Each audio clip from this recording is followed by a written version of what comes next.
Tu peux être le bon produit, mais ne pas pouvoir te vendre comme le bon produit. Aujourd'hui, je veux partager avec toi quelques conseils pour te permettre de bien te vendre, surtout en entretien d'embauche. Donc, écoute cette vidéo jusqu'à la fin et tu verras comment tu pourras mieux te vendre. Et si à la fin de cette vidéo, tu trouves de la valeur, rappelle-toi de liker et de t'abonner à cette chaîne pour que d'autres personnes puissent bénéficier de cela. On se retrouve juste après la transition.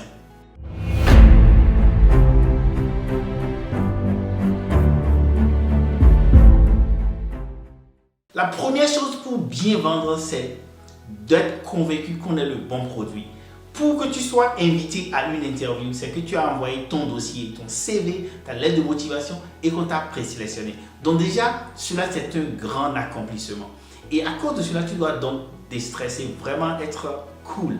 Cela dit, lorsque tu vas en entretien pour bien te vendre, pour bien te présenter, tu dois te convaincre que tu es le bon produit.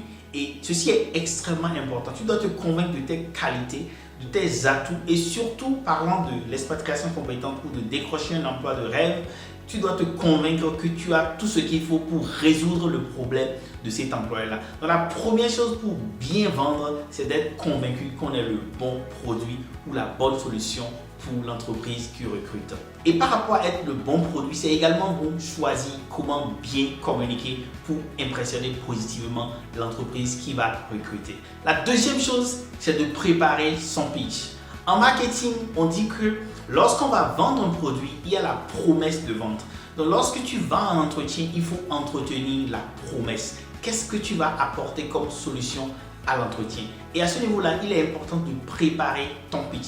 La préparation est l'arme ultime qui va te permettre de réussir ta prestation, de pouvoir mieux te vendre en entretien d'embauche.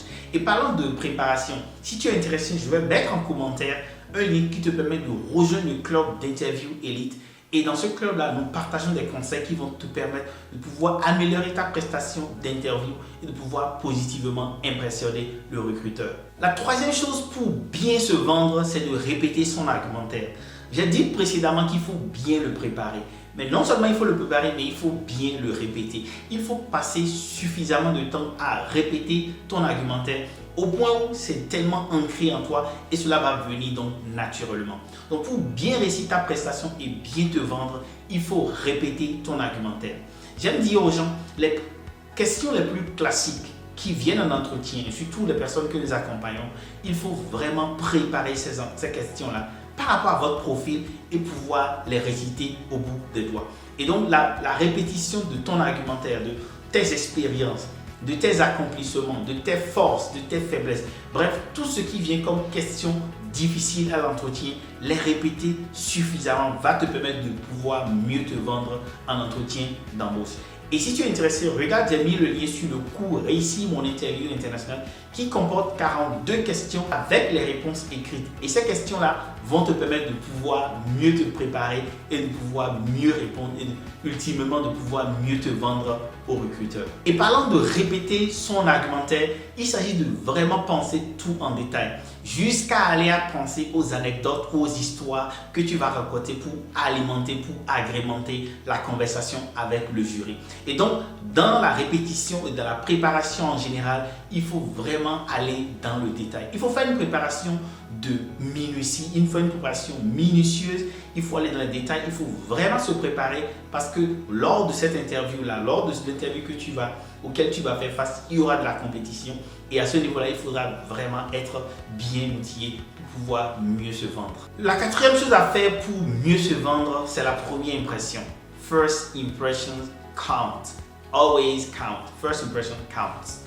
Donc, lorsque tu vas à l'entretien et que tu veux bien te vendre, la première impression est très importante. Comment est-ce que tu t'es habillé? Ta gestuelle, ton sourire, lorsque tu débarques dans la salle, comment est-ce que tu regardes les membres du jury? Tout ceci va affecter ta manière, ta capacité à pouvoir les convaincre. Donc, parlant de première impression, lorsque tu seras en entretien et que tu as une carte de visite, il est idéal de la donner peut-être, ou il est idéal de pouvoir donner quelque chose pour garder les liens, pour créer la bonne entente. Dans tous les cas, si tu vas à un entretien, si ce n'est pas Zoom ou même si ce n'est pas visioconférence, il est important de commencer en donnant une très bonne impression, en s'assurant que tu souris, que tu as un sourire qui rassure, qui conforte, et également de choisir l'habillement indiqué. Donc, j'aime conseiller aux gens, il faut prendre des couleurs qui sont un peu sombres, mais qui permettent de pouvoir bien vous voir et de vous apprécier. Et ceci est extrêmement important parce que la première impression va déterminer comment les gens vont te prendre. Il est même prouvé qu'en psychologie, lorsqu'on rencontre une personne, on se fait d'abord une première impression et dans la suite, on cherche à confirmer cette impression la plupart du temps. Donc, lorsque tu vas pour bien te vendre, il est important de vraiment soigner, de penser à cette première impression que tu vas donner à ce jury-là lorsque tu seras face à eux. Voilà un élément qui est extrêmement important à considérer. Le cinquième conseil à considérer lorsque tu veux bien te vendre, c'est de travailler ta confiance en toi. La confiance en soi est tout ce qui va te permettre de pouvoir rester vraiment fier et conforme et de rester intègre par rapport à tes arguments. Et la confiance en soi, lorsque tu vas à une interview pour bien te vendre, elle est extrêmement importante. La confiance en soi va affecter lorsque tu vas avancer par exemple ton premier prix, ton second prix, c'est-à-dire dans les négociations salariales. La confiance en soi va jouer dans ce sens-là. Et par rapport à la confiance en soi, il est important lorsque tu es en entretien de pouvoir démontrer une attitude positive, de pouvoir démontrer également que tu es une personne orientée solution et que tu vas apporter des solutions à l'entreprise. Rappelle-toi, lorsqu'une entreprise recrute ou lance un recrutement, c'est pour régler un problème. Et ceci doit toujours rester dans ta tête. Et parlant de confiance en soi, la bonne impression rassure et conforte. Donc il est toujours important de travailler sur le sourire, la bonne humeur, l'empathie et tout ceci va booster ta confiance en toi et la confiance en toi va contaminer les membres du jury et renforcer l'estime qu'ils ont pour toi. Et ceci va ultimement aider à renforcer tes arguments de vente et pouvoir t'aider à obtenir ce que tu cherches, peut-être une augmentation, un meilleur salaire ou simplement pouvoir vendre un produit rapidement. Le sixième conseil lorsque tu veux vendre, c'est de mettre en avant tes points forts. Nous avons tous nos défauts, nous avons tous les points faibles. Mais lorsque tu es en situation de vente, il faut mettre beaucoup l'accent sur tes points forts. Il faut tellement les mettre en valeur qu'on ne voit même pas tes points faibles.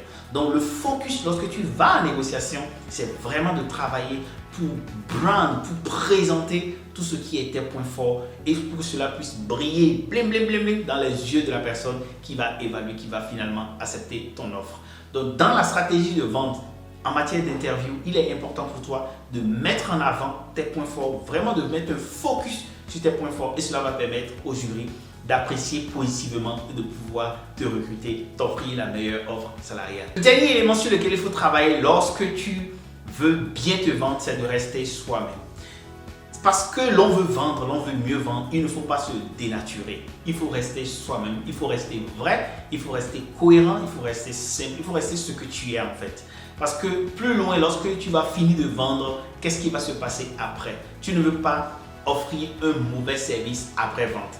Et le mauvais service après-vente porte toujours préjudice. Lorsque le service après-vente n'est pas proportionnel ou n'est pas conforme à la promesse qu'on a faite, on se retrouve dans une situation où on a des rejets, on a des déconvenues, on a de mauvaises notations, on a des feedbacks négatifs.